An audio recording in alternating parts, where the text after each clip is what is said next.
چھوٹو نبی سچا ہے، پھر قسم کھا کے یقین دلانا ہے کہ آدمی کے مرنے کے بعد اس کا ٹھکانا یا جنت بنے یا دوزخ بنے، تیسری جگہ نہیں ہے۔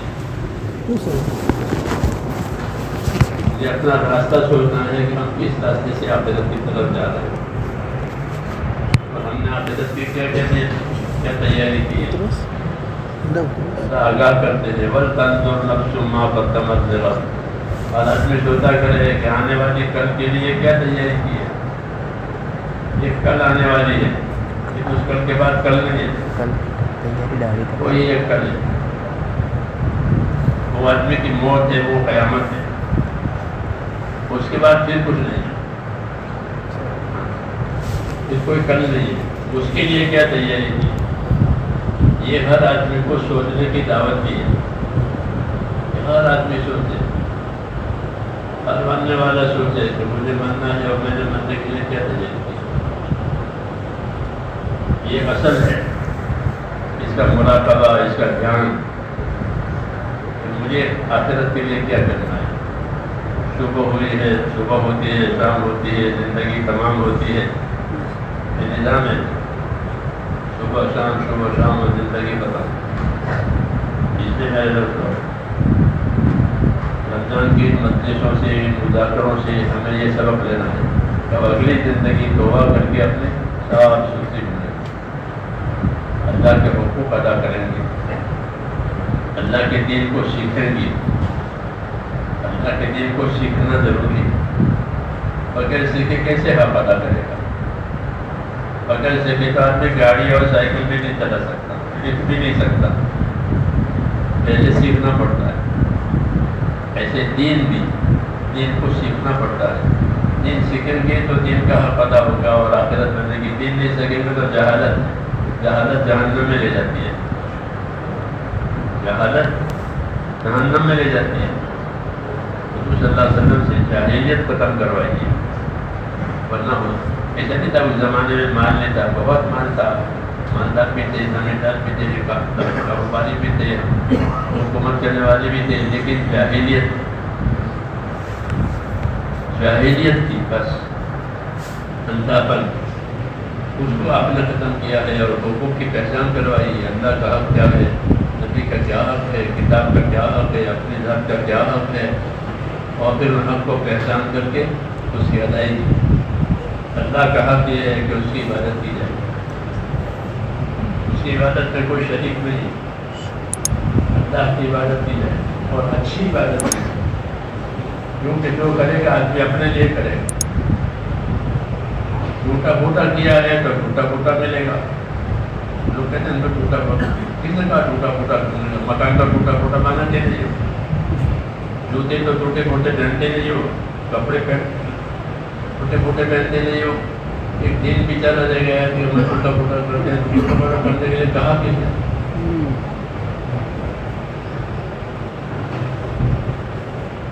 دین ہے، اس کو تو اچھے سے اچھا بنانا، وہی سامنے آئے گا۔ حدیثوں میں ہے کہ آدمی کا دین اس کی شکل، انسانی شکل میں اس کے سامنے آئے گا، اس کا عمل اچھا بنایا ہے تو وہ اس کی شکل سے خوش ہو جائے گا کہ آپ کون ہو، آپ سے مجھ کو بڑی خوشی ہو رہی ہے، بڑا اطمینان ہو رہا ہے، آپ کے اندر سے خوشبو آتی ہے، تو وہ کہے گا میں آپ کا عمل ہوں، میں آپ کا دین ہوں۔ اور ایسا نہیں ہے تو اس شکل سے اس کو وحشت ہوگی، گھبراہٹ ہوگی کہ آپ کون ہیں، کہ میں آپ کی بے دینی ہوں، کافی سے کہہ کے میں تمہارا کفر اور تم کو اپنے نتیجے پر پہنچا کے رہوں گے۔ اس لیے میرے تو یہ سب باتیں ہونے والی ہیں، تو اللہ تعالیٰ سے دعا مانگ کر کے، توبہ کر کے، استغفار کر کے اپنے زندگی کے کرو، آج اسے صحیح کرنا ہے، ہاں آج اسے کل پر نہیں ڈالنا ہے۔ دیکھیں گے، کریں گے، شیطان یہ سکھاتا ہے کہ ہاں کریں گے، دیکھیں گے، اس کو تصویر کہتے ہیں شریعت میں، تصویر صوفہ، یعنی بعد میں کریں گے، رمضان کے بعد کریں گے، حج کے بعد کریں گے، حج صاحب کریں گے۔ ایک ہم کو دوسرے اپنے وقت پر ٹالنا، یہ شیطان سکھاتا ہے. نماز پڑھیں گے ابھی تو بہت وقت ہے، حالانکہ نماز کو اول وقت میں پڑھنا، اس سے مستحب وقت میں پڑھنے کا حکم ہے، لیکن لوگ پڑھ گے تو اس کو ٹالنا کہتے ہیں اپنے وقت پر. یہ شیطان سکھاتا ہے. ایک بیماری ہے کام کو وقت پر نہ کرنا، دوسرے پر ٹالنا. اس کا بہت نقصان ہوتا ہے کہ جو ذمہ داری جس وقت کی ہے وہ پوری نہیں ہوتی. دوسروں کے حقوق ہوتے ہیں تو اس کے بارے میں کہتے ہیں کہ مر گئے ہیں اور مر جاتے ہیں. کہتے ہیں کہ کھا کے مر گئے ہیں اور مر جاتے ہیں کھا کے. ان کا حق دبا کے کیوں دینے کا مزاج نہیں ہے. تھوڑے لوگوں کے حقوق دبا کر بھی کر جاتے. اللہ کے حقوق بھی پڑھنا کر پڑھیں گے، نماز پڑھ کر وہ پتہ ہو جائے گی. اس لیے علماء نے لکھا ہے کہ یہ قسم زیادہ تعداد میں جہنم میں جائے گی. اکثر اہل النار اہل التصویر زیادہ جہنم میں جانے والی یہ قسم ہے. جانتے پوچھتے ٹال کر کے دوسرے وقت درپے ہوا نہیں، موقع حاصل چلے گئے، یا زندگی پوری ہو گئی یا موقع ہی نہیں ملا تو محروم ہو گئے. یہ شیطان سکھاتا ہے کہ ابھی کا ضروری ہے، بعد میں کریں گے. ایسا نہیں ہے، بلکہ جس وقت میں جو چیز سامنے آئی تو اس کو اسی وقت دوسرے موقع پر نہ چھوڑو تاکہ وہ ذمہ داری پوری ہو جائے. اس لیے اس طریقے سے زندگی گزارنی ہے. خصوصاً اپنی نمازوں کو اچھی بنانی ہے. جتنی نماز اچھی بنے گی زندگی اچھی بنے گی. جس کی جیسی نماز ویسی اس کی زندگی. جتنی اچھی نماز اتنی اچھی زندگی. نماز پوری زندگی پر اثر ڈالتی ہے.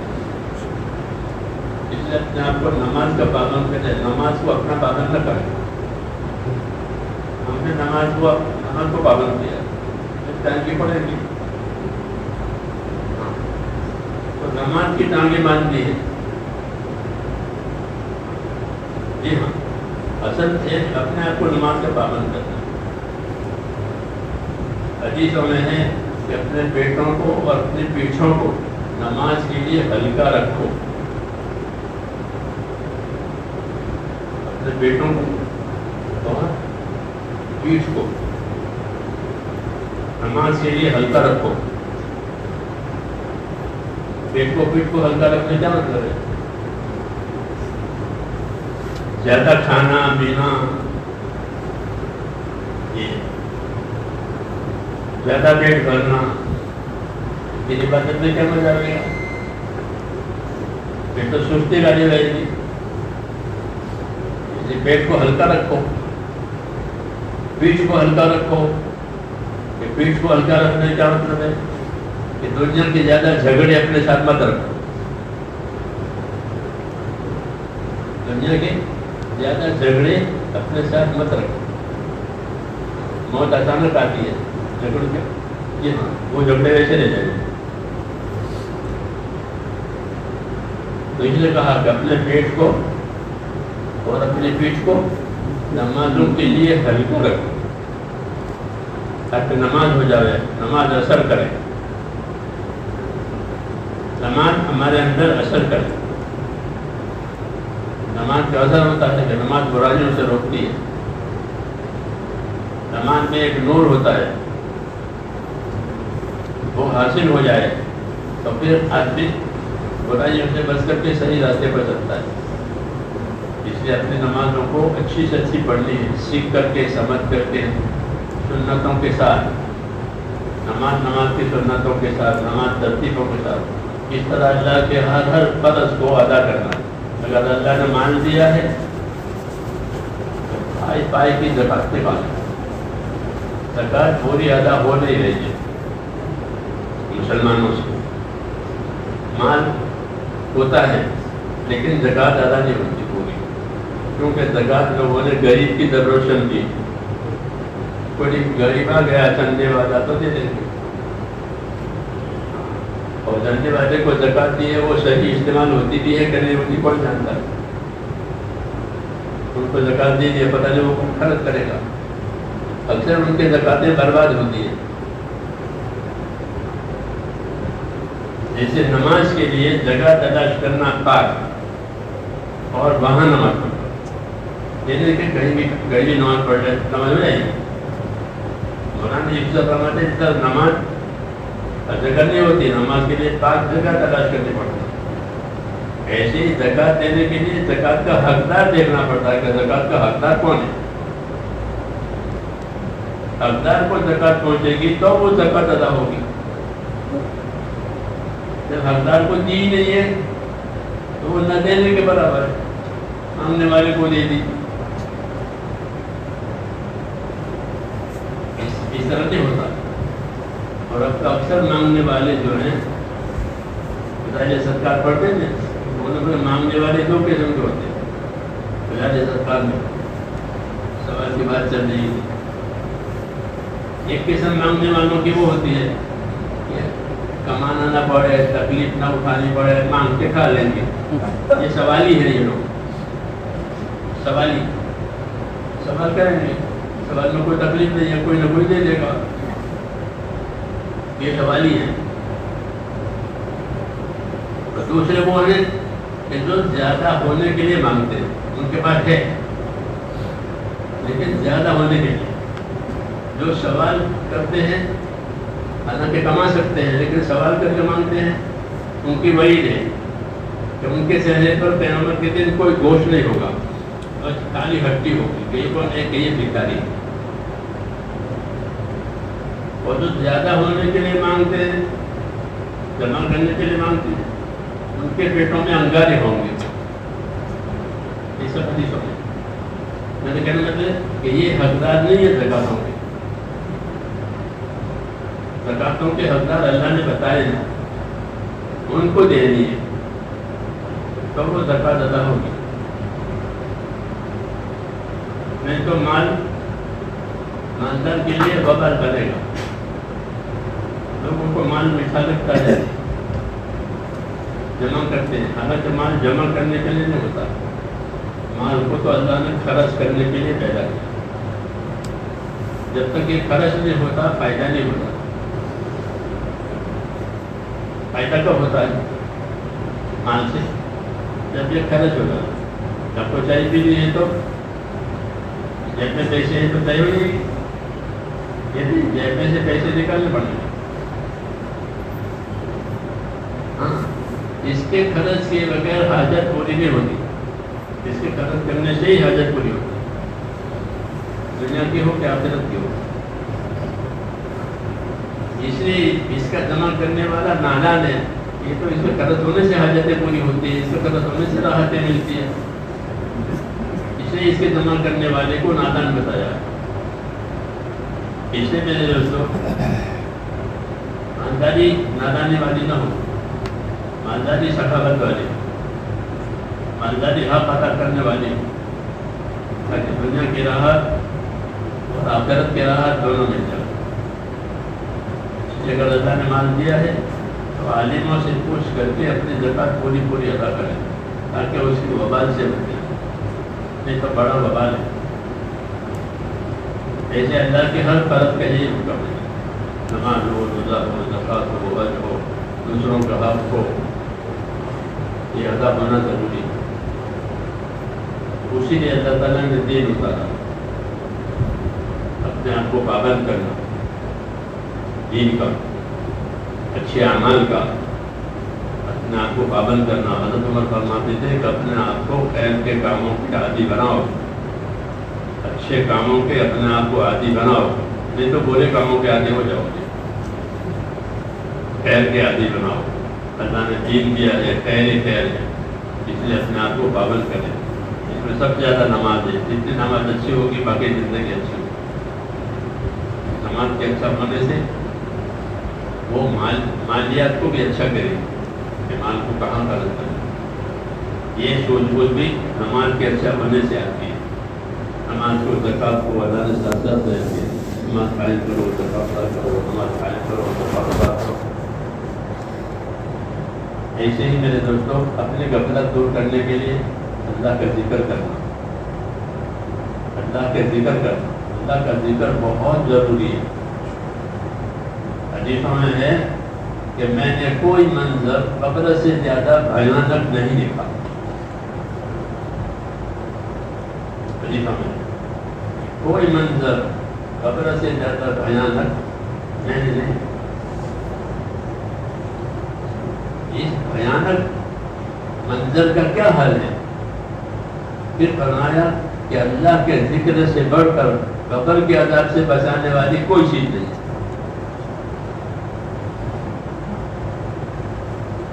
دونوں طریقے سے بات کریں، میں نے عذاب قبر سے اللہ کوئی بھیانک چیز نہیں دی، اور اللہ کے ذکر سے بڑھ کر قبر کے بھیانک حالات سے بچانے والا کوئی عمل نہیں۔ اس لیے اپنے آپ کو اللہ کے ذکر کا پابند کرنا ہے۔ نمازوں کے بعد کی تسبیح پڑھی جائے، ہر کے میں چلے جائیں، حضور صلی اللہ علیہ وسلم کی ترغیب دیتے تھے، حضرت علی فرماتے تھے کہ جب سے میں نے حضور صلی اللہ علیہ وسلم کی حدیث سنی ہے کہ نمازوں کے بعد 33 مرتبہ سبحان اللہ، 33 مرتبہ ہوتے وقت بھی، تو یہ تسبیحات میری کبھی فوت ہی نہیں ہوئی، کبھی نہیں چھوٹی۔ کسی نے سوال کر دیا کہ آپ میدان جنگ میں تھے اور بہت مصروف تھے دشمنوں میں، اس رات میں کیا کیا تھا؟ کہ اس رات میں بھی تسبیح پڑھی۔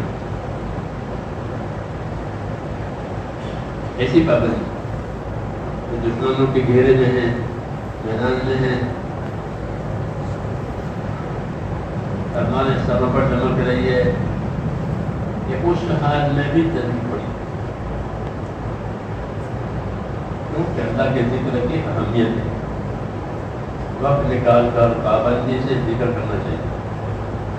جتنا ذکر سے تعلق ہوگا اتنا قبر میں اللہ کا تعلق نظر آئے گا، نہیں تو قوم اشد ہوگی، سنتی رہے گی۔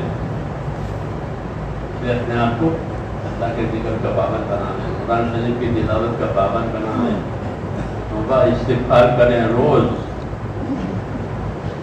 توبہ استغفار کریں۔ آدمی سے روز گناہ ہوتے ہیں، اس کو پتہ بھی نہیں ہے، پتہ بھی نہیں ہے۔ جی ہاں، ایسی اکثر پتہ تھا کہ اس کے اندر یہ بیماری، ورنہ اس کو خبر نہیں ہے۔ ایسے میں گناہ ہو جاتے ہیں، پتہ ہو جاتی ہے، اور پتہ نہیں، گناہ کر کے بھول بھی جاتے ہیں۔ بھول جانے سے نہیں مٹے گا وہ، بلکہ توبہ کرنے سے مٹتا ہے۔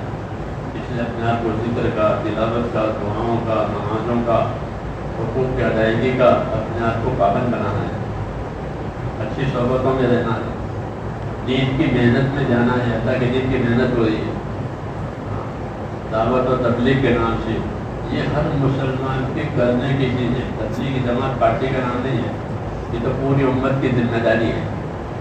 امت کا ہر آدمی اپنے دین کا پابند بھی بنے اور اپنے دین کا مددگار بھی بنے۔ مسلمانوں پر یہ دونوں ذمہ داری، اپنے دین کا پابند بنو اور اپنے دین کے مددگار بنو۔ دین کی ایسی محنت کرو کہ لوگوں کو دین پر چلنا آسان ہو جائے۔ الحمدللہ اس محنت سے لوگوں کو دین پر چلنا آسان ہو گیا، نمازی بڑھ گئے، ایک لوگ ساری دنیا میں۔ مولانا یوسف فرماتے تھے کہ ہماری محنت اگر صحیح ہوئی تو سب سے پہلے مسلمانوں میں عبادت والا دین زندہ ہوگا۔ مثلا نماز پڑھیں گے، افتخار دیں گے، روزے رکھیں گے، حج کریں گے، تلاوت کریں گے، ذکر کریں گے، جو عبادت کا دین ہے وہ سب سے پہلے آئے گا، کیونکہ وہ سب سے پہلے وہی آیا ہے۔ نماز سب سے پہلے فرض ہوئی ہے۔ ہماری محنت صحیح ہوئی دعوت اور تبلیغ کی تو امت میں عبادت کا دین زندہ ہوگا، اور دین اسی طرح آتا ہے کہ دین عبادت کے راستے سے زندگیوں میں آتا ہے اور معاملات کے راستے سے نکل جاتا ہے۔ پھر ان کے معاملات خراب ہو گئے، حالات حرام کی ان کو پرواہ نہیں ہے لین دین میں، تو ان کے دین نکل جائے گا۔ جیسے آگ لگ گئی، بنی بنائی عمارت میں، تو معاملہ خراب ہو گیا، حلال حرام تو جو آیا تھا دین وہ ختم ہو جائے. تو عبادت کے راستے سے آتا ہے، معاملات کے راستے سے نکلتا ہے. اس لیے اپنی عبادتوں کو اچھی بنائیں تاکہ دین قائم رہے. پھر حلال حرام کی تمیز، حلال حرام کی تمیز. جو مال ناجائز طریقے سے آئے گا وہ ناجائز راستے سے جائے گا. اصل مشہور ہے کہ پانی اپنا راستہ بنا لیتا ہے.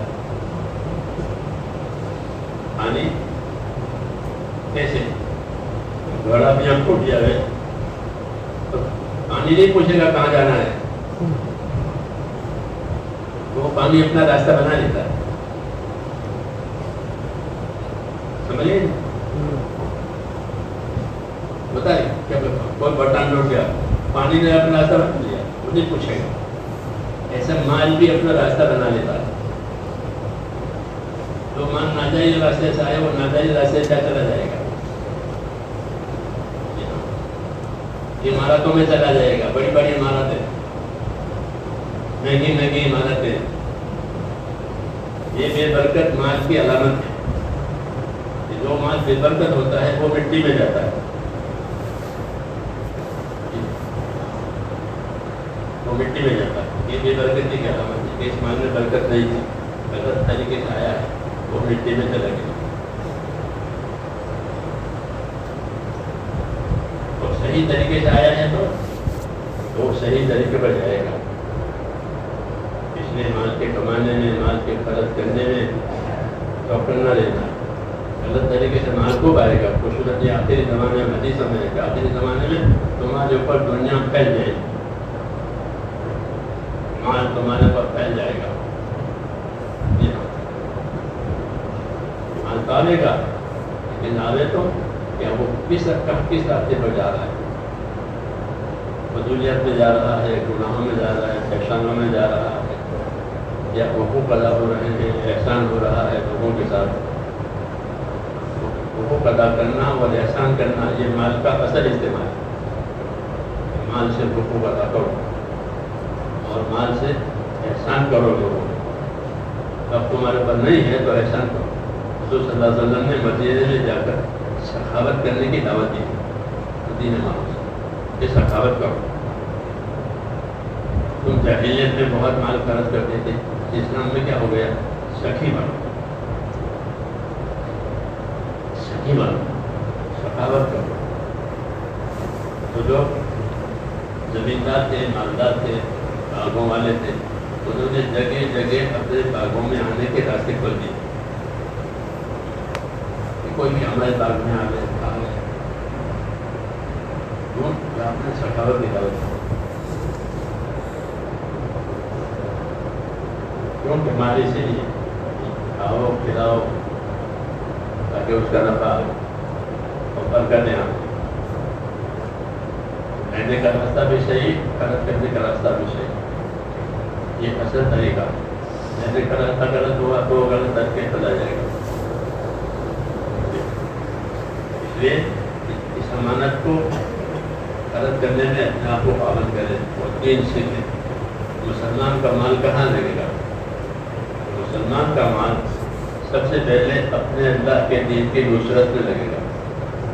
مسلمانوں کو جان مال اسی لیے دیا ہے کہ وہ اللہ کے دین کی نصرت کرے. یہ پہلا نمبر ہے اس کا. اللہ نے مسلمانوں کے جان مال کو جنت کے بدلے میں خریدا ہے. ان کو جنت جائیں گے یہ جان مال لگے. جان مال کہاں لگے گا؟ عمارتوں میں، فیشنوں میں، دین زندہ کرنے میں. اعلاء کلمت اللہ پر مان لگنا یہ پہلا نمبر ہے. اللہ کے کلمے کو بلند کرنے پر مسلمانوں کا مان لگے. یہ سب سے پہلا اللہ کے کلمے کو پھیلانے میں، اللہ کے کلمے کو بلند کرنے میں مسلمانوں کا مان لگے. یہی ان کی اصلی خدمت ہے، اصلی ذمہ داری ہے. اگر ان کا جان مال دین کے پھیلانے پر لگے گا تو ان سے اللہ کی غیبی مدد آئے گی. غیبی مدد آئے گی. ان کی دعائیں قبول ہوگی، ان کی دعائیں قبول ہوگی جان مال صحیح لگانے کی وجہ سے، اور ایسی قبولیت آئے گی ان کی دعاؤں میں جیسے نبیوں کی دعاؤں میں۔ صحابہ کرام کو یہ انعام ملا تھا جان مال لگانے کی وجہ سے، ان کی دعائیں ہر وقت قبول ہوگی۔ کوئی مسئلہ ہی نہیں تھا کہ اللہ سے کہیں گے، اللہ سے مانگیں گے، اللہ دیں گے، اب ہم پریشان ہیں کہ ہماری دعائیں ہماری دعاؤں کا پتہ نہیں ہوتا، تو دعاؤں کی قبولیت میں دیر لگتی ہے، کیوں کہ دعا والی زندگی نہیں ہے۔ دعا والی زندگی ہو تو دعا قبول ہونے میں دیر نہیں ہوگی۔ پہلے جان مال کا صحیح استعمال ہو، جان مال اللہ کے کلمے کے پھیلانے پر نصرت کرے، پھر دعا میں قبولیت آ گئی۔ جان مال اللہ کے کلمے کے پھیلانے پر لگے، جان مال اللہ کی عبادت پر لگے، جان مال مخلوق کی خدمت پر لگے، جان مال اپنی حاجت پر لگے، اپنی حاجت پر بھی لگاؤ، کماؤ۔ سوال کرنا، بھیک مانگنا یہ حرام ہے، تمام دھندے یہ حرام۔ کماؤ مال، تجارت بھی کرو، مزدوری بھی کرو، کاروبار بھی کرو، تاکہ جائز طریقے سے مال آئے۔ تو کمانے کی ممانعت نہیں، کماؤ تاکہ حاجت بھی پوری کرو اپنی، اور دوسروں کی حاجت بھی پوری کرو، اور دین کی نصرت بھی کرو۔ تو ہمارے جان مال کا یہ استعمال ہے کہ ہمارا جان مال اللہ کے کلمے کے بلند کرنے پر، اللہ کی عبادت پر، اور مخلوق کی خدمت پر، اور ہماری حاجت پر لگے، کھائیں گے، پیئیں گے، پہنیں گے، اڑیں گے۔ یہ صحیح استعمال ہے، تاکہ فضولیات پر مال نہ لگا، فیشنوں پر مال نہ لگا۔ یہ شیطان نے سکھایا ہے کہ ان کا مال وہاں نہ لگے جہاں ان کا نبی کہتا ہے۔ شیطان نے کہا کہ بزرگ پیدا ہوئے تو حالات بدل گئے، حالات بدل رہے ہیں، کوئی بات ہوئی ہے کہ ہاں نبی پیدا ہوا ہے، نبی پیدا ہونے دو، میں بھی کروں گا کچھ۔ تم کیا کرو گے؟ کہ میں یہ کروں گا، خدائے دفتر میں لکھا ہوا ہے کہ میں یہ کروں گا کہ نبی کی اس امت کو نبی جہاں خرچ کرنے کو کہے گا وہاں خرچ نہیں کرنے دوں گا، اور جہاں نہ خرچ کرنے کا ہے وہاں خرچہ ہوئے۔ جی ہاں، تو قربانیاں مال سے نہیں ہوگی بلکہ خواہشیں پوری ہوگی، ورنہ مال تو قربانیوں پر لگتا ہے، حقوق ادا کرنے پر لگتا ہے، زبانیں دوسری جگہوں پر، فیشن پر، زینت پر، بڑھیا کھانا، مہنگے کھانے، مہنگے کپڑے، مہنگی عمارتیں، مہنگی سواریاں، مہنگی شادیاں، یہ سب شیطانی چلتا ہے۔ حالانکہ شادی میں ایک پیسہ بھی خرچ نہیں ہوتا، سب سے آسان نکاح ہے اسلام میں، حج اور نکاح یہ سب سے آسان ہے۔ حج سب سے آسان، ہم کو حج ایسے مشکل ہے کہ حج کیونکہ ایک ہی جگہ پر ہوتا ہے، اس لیے ہمیں سفر کر کے وہاں جانا پڑتا ہے، ورنہ حج سب سے آسان۔ کوئی صورت یاد کرنا حج میں واجب نہیں ہے، ہمارے طیب بھی واجب ہے اور چھوٹنے بھی واجب ہے، اور سب حج میں کیا کچھ نہیں سیکھنے کا ہے، کچھ مطلب میں کیا تو نہیں چاہیے۔ ہاں سب سے آسان حج ہے، ہم کو اس لیے مشکل آتی ہے کہ ایک جگہ ہوتی ہے سفر کرنا، تو سفر کی حج کی نہیں ہے، حج کی کوئی مشکل ہی نہیں ہے، لولے لنگڑے اندھے بیمار سب حج کرتے ہیں، سب حج کر لیتے، کیونکہ حج کو آسان بنایا، نکاح کو بھی آسان بنایا۔ نکاح میں کوئی چیز واجب نہیں سوائے مہر دینے کے، بس مہر دینا پڑ جائے،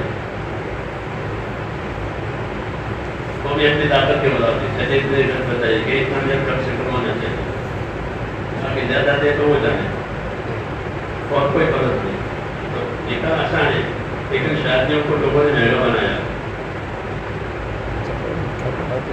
مال غلط خرچ کرنے کے لیے۔ ایسی بہت سی چیزیں ہیں جہاں مال غلط جا رہا ہے، اس لیے میرے دوستوں دین سیکھنے کی ضرورت ہے، دینی ماحول بنانے کی ضرورت ہے، تاکہ یہ جاننا کا استعمال صحیح ہو جائے، پھر اللہ کی تائید ہوگی، مدد ہوگی، پریشانی نہیں ہوگی۔ اللہ ہمیں اس کی توفیق عطا فرمائے۔ کریں گے انشاءاللہ، دعا کرو کہ اللہ تعالیٰ ہمیں ہماری جو عبادتیں ہوئی ہیں، جو خیر کمائی ہے، اللہ اسے قبول فرمائے، اور موت تک استقامت کے ساتھ چلا دے، رمضان تک نہ لے جائے۔ رمضان میں قرآن کریم پڑھا بھی لگ دیا۔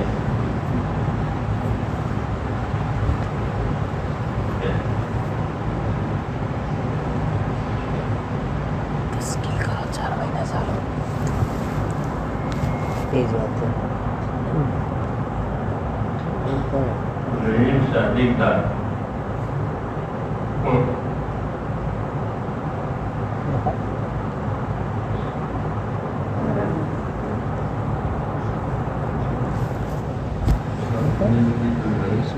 ساجد